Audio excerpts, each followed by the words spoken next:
I fumbled around in my pocket to see how much money I had. About $3.80. One knew I had to have a lot of money to buy an album. Only old people had enough money to buy albums. I'd never bought an album before. I sneaked over to the guy at the cash register and asked him how much EMS 401 cost. That gray one in the box? $5.95.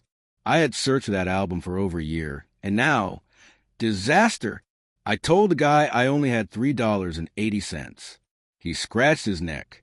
We use that record to demonstrate the hi-fis with, but nobody ever buys one when we use it. You can have it for $3.80 if you want it that bad. I couldn't imagine what he meant by demonstrating hi-fis with it. I'd never heard a hi-fi. I only knew that old people bought them. I had a genuine lo-fi. It was a little box about 4 inches deep with imitation wrought iron legs at each corner, so brass-plated, which elevated from the tabletop.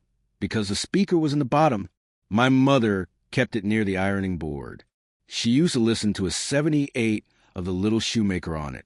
I took off the 78 of The Little Shoemaker and, carefully moving the speed lever to 33 1/3, it had never been there before, turned the volume all the way up and placed the all-purpose osmium tip needle in the lead-in spiral to ionization. I have a nice Catholic mother who likes roller derby. Edgard Varese does not get her off, even to this very day. I was forbidden to play that record in the living room ever again. In order to listen to the album, I had to stay in my room. I would sit there every night and play it 2 or 3 times and read the liner notes over and over. I didn't understand them at all. I didn't know what timbre was. I never heard a polyphony. I just liked the music because it sounded good to me. I would force anybody who came over to listen to it.